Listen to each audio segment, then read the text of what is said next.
In this August 3rd edition of 3 Etobicoke, I'm going to take you through an affordable and spacious condo townhouse in North Etobicoke, listed at $670,000, taking offers anytime, that while having a maintenance fee also has basement income potential for a student rental. A small detached bungalow in Alderwood with a large backyard, listed at $800,000 with an offer date that, due to its dated finishes, is likely to sell at an affordable price. And a stunning 1.5-story, 22-year-old luxury home in central Etobicoke on a big lot that might be the perfect luxury home for you and your adult children, listed at $3.7 million, taking offers anytime. If this is your first time watching, my name is Jonathan Lee and I'm an Etobicoke real estate specialist. 3 Etobicoke is a video series that I run weekly where I analyze 3 different Etobicoke properties at 3 different price points. If you're interested in learning more or you would like to chat about real estate, you can schedule a call with me through Calendly at your convenience by clicking on the link below in the description.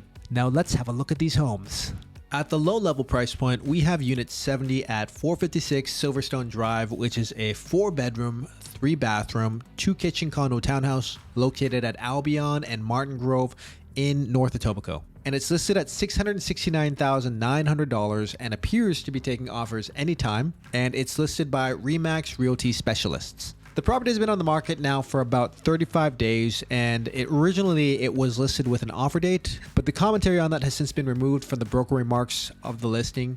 Usually that means they're currently taking offers anytime, but I've encountered some listing and listing agents that purposefully make things ambiguous, trying to extract more value out of the property, so it's possible that's the case in this instance. I chose this property because I've seen a number of homes similar to this one in Mississauga and in central Etobicoke, similar design, similar shape, and they tend to be fairly spacious, well laid out homes that are actually pretty great for a full family. I've seen this style of property selling for prices edging on $1 million as a freehold home, and I think even with its maintenance fee of $650, of which water, lawn, road, and garbage clearing and cable TV are included, it's actually still good value given its list price is under $700,000. You know, it's hard to find any house that can comfortably house 4 to 6 people for under $700,000 in Etobicoke or most of the GTA these days. The maintenance fees might actually include additional home element maintenance as well. I've seen some condo townhouses where the roof, door, window maintenance and replacements were included, but the condo status certificate would have to be reviewed to know the full extent of its inclusions. The home was purchased by the current owner for $500,000 back in 2017, so the $670,000 asking price feels pretty reasonable, just given how the market has transformed over the last 6 or so years. But let's have a look through the pictures. So of course, the property includes a garage. It's a full brick house, so you have full brick walls on both sides here. So noise should be relatively minimal. The driveway says that they can park 2 cars on the driveway and the garage will make that 3. Back out here, there is a rear terrace, which is pretty great. And it looks like there's a fairly spacious green space area here as well, which is kind of nice if you have kids that need some space to run around and play. And this is the backyard terrace here. And let's check out the interior. Walking into the house, this would be the front foyer. To the left here, that door will be going down to the basement where there is the laundry and this sort of bachelor type space that might be actually a pretty decent rental. There's also a powder room just to the left here that you can't really see in the photos. And then you'd walk up the stairs there to the main first level. These properties, they tend to be sort of split level style. So there's stairs kind of coming up and then going back down. And some of these style of home, I've actually seen this living area to be lofted. Up here, you have your dining space just off the kitchen. Right here, this would be actually where the dining room is. And then this is the kitchen here. Overall, the kitchen, the flooring in the living and dining area look like they're in pretty good shape. So this is your first bedroom, your second bedroom, your third bedroom, and it looks like they skipped the 4th bedroom, but this is the shared family bathroom on the upper level, and this is the powder room that's just off the front door here. This will be the 3rd bathroom in the basement unit. Looks like it could probably be fixed up or cleaned up a little bit. The shared laundry space, I presume it looks like it's actually going towards the front, so this window is probably more towards the front of the property. And then you have this kitchen space. You know, this could probably be used as a sort of bachelor type unit. Put a bed here, maybe a desk as well, and it looks like they got this TV here as well. So most likely this door goes into a utility room. and that's the property. The home is in a pretty convenient location, I think, just as far as basic amenities go. So your steps from Albion Road. Right over here, you got Albion Mall. You're going to have a no frills as well. It's not quite visible, but it's right here. You're relatively close to all sorts of shops here, restaurants, parks not too far either, all within walking distance. And if you take this to Google Maps, you're a pretty short walk to the bus stop that will take you to a single bus ride to Humber College North Campus, or it's like a short 2-kilometer walk, 24-minute if you're gonna walk it over the summertime. So I think actually, finding a student to rent out the basement probably wouldn't be that difficult. Even if it is kind of small, it's a little bit of an awkward space, but still I think it will be fairly easy.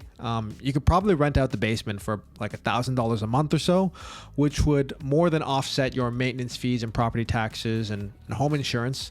So you could just purely focus on paying your utilities and your mortgage. So I think if you're either a first-time buyer with a family or potentially a newcomer to Canada and you're looking for an affordable and secure place to live, this place actually makes a lot of sense. So that's 456 Silverstone Drive, Unit 70. At the medium price point, I have 113 Foch or Foch Avenue. This is a 2-bed, 1-bath detached bungalow in Warwood. It's listed at $799,000 with an offer date of August 10th, and it's listed by RE/MAX All Stars Realty. This is a wood frame bungalow on a pretty nice sized 37.55 by 125 foot lot.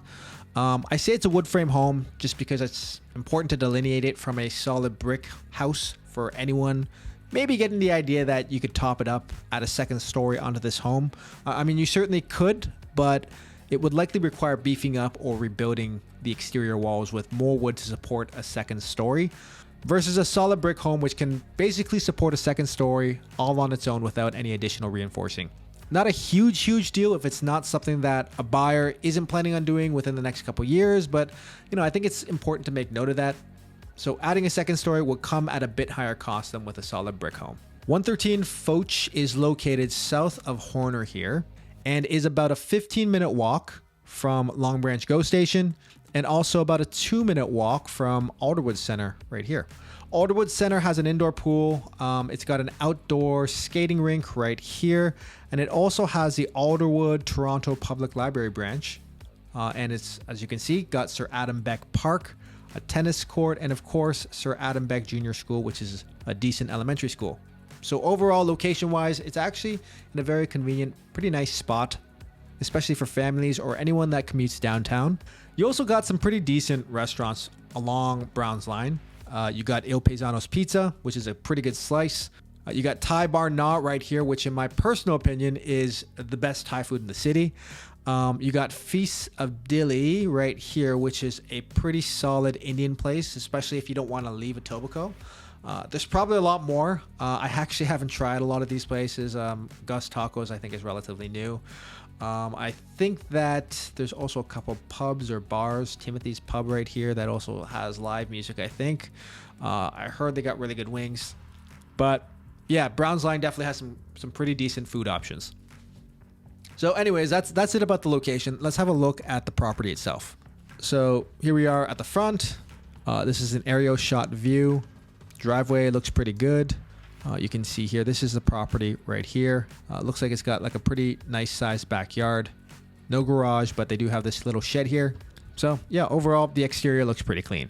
Interior, this is the living room, dining room area. Overall, the hardwood looks like it's in pretty decent shape. This is one of the bedrooms. This is another bedroom. Most likely, this other bedroom here has hardwood underneath this carpet. This is the kitchen area. Could definitely benefit from a facelift here. Pretty cozy little kitchen. This is the rear door towards the backyard. Looks like this was some sort of extension that was built at some point. Looks like it's probably just used as additional storage space. Here's the bathroom.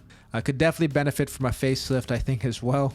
Here we are going down into the basement. One thing that I do notice is it looks like that the carpet or flooring that may have been here originally was removed. You see some sort of flaking here on the floor. It doesn't look like it's in the cleanest of shape. That could just be through regular wear and tear of a painted concrete floor, but it's also possible that the home had experienced some flooding at one point in time and the flooring had been removed because it was all damaged. It's just something to kind of keep in mind, especially seeing that this other section of the basement here does have carpet. This doesn't look new. So a section of that home may have experienced some water damage or flooding, and it may currently be persisting. More of the basement here, additional storage, and the rear yard of the property. One thing that I want to note here, I think I've mentioned it in another episode, but it's a bit of a pet peeve of mine when I see appliances missing in the kitchen.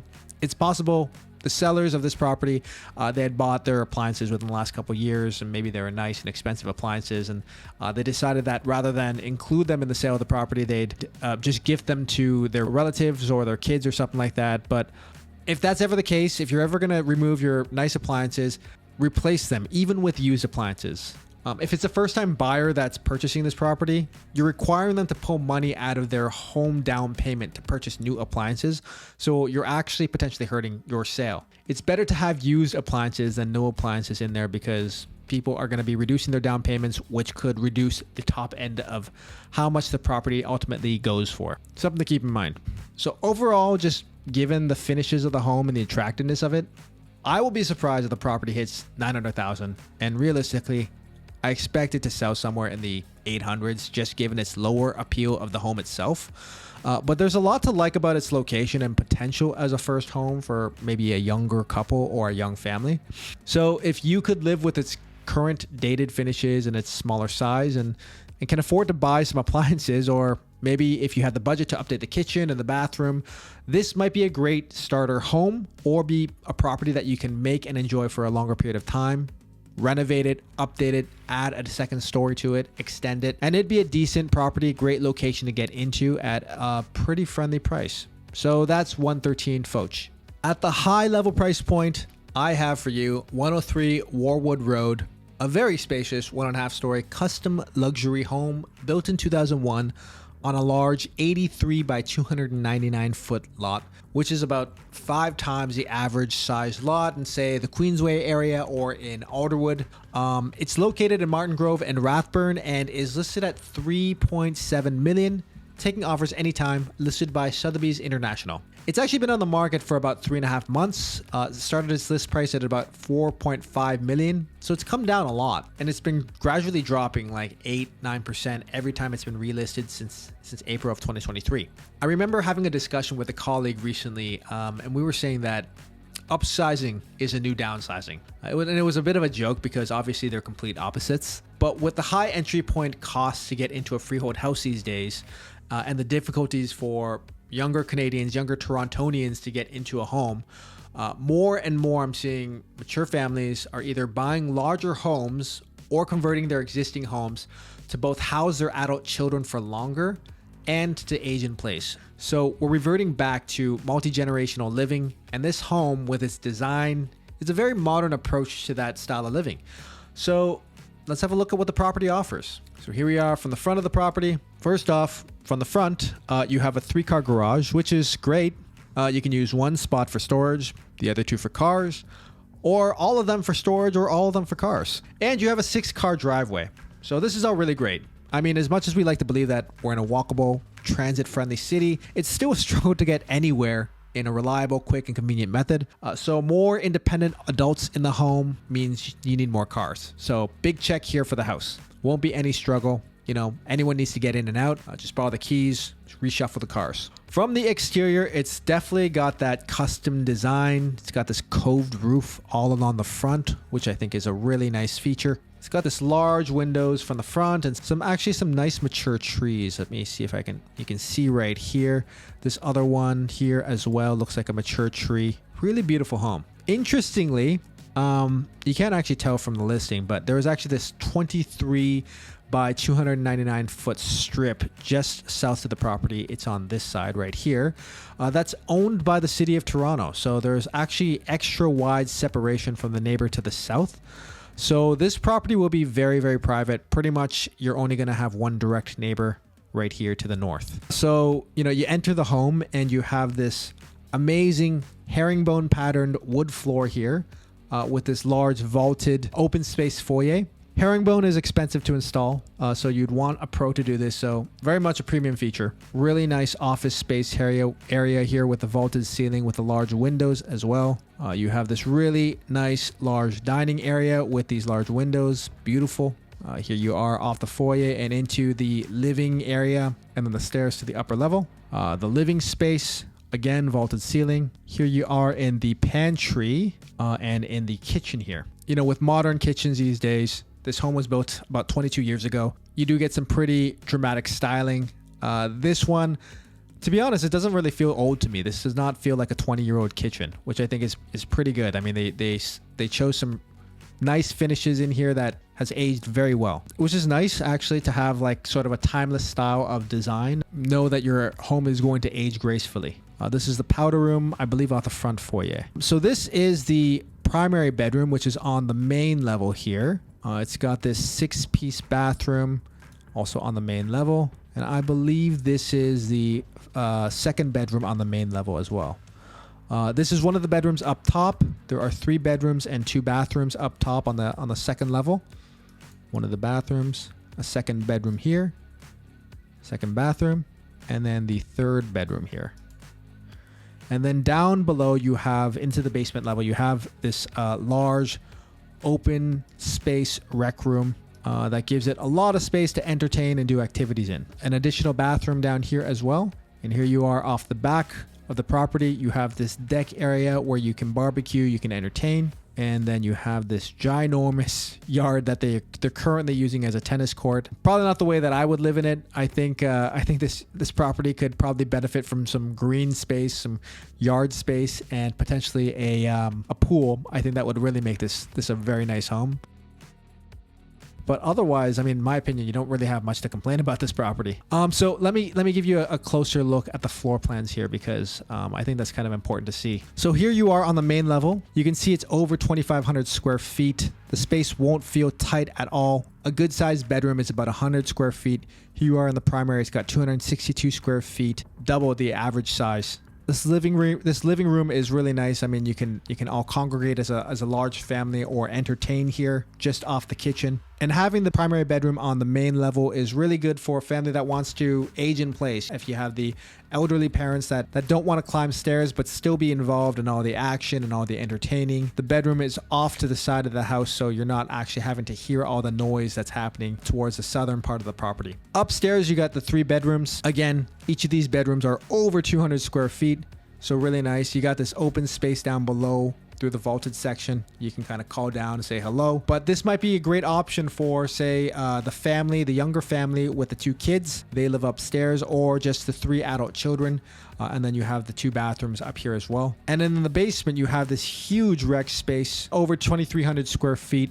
I mean, there's really a lot of ways that you could divide up the space, or potentially even divide this basement up into multiple rooms that adult children use as offices or when they work from home. And you'd probably still have enough space here for like a pool table or to watch TV, additional entertainment area. For those wondering about school zones, this property is in the West Glen Junior School District, the Bloorley Middle School District, and the Martin Grove Collegiate High School catchment areas. As I mentioned, I think this home will be a really decent option for multi-generational living. Either 3 generations of families, grandparents and grandchildren, younger grandchildren living in the home, or maybe really close 2 generations, parents and adult children. Perhaps if one of your adult children's families lives abroad and visits every year for maybe, let's just say, 1 or 2 months, and another adult children's family who you would like to live with permanently, this might be a fantastic home to grow in altogether. So that's 103 Warwood Road. So that wraps up this week's episode.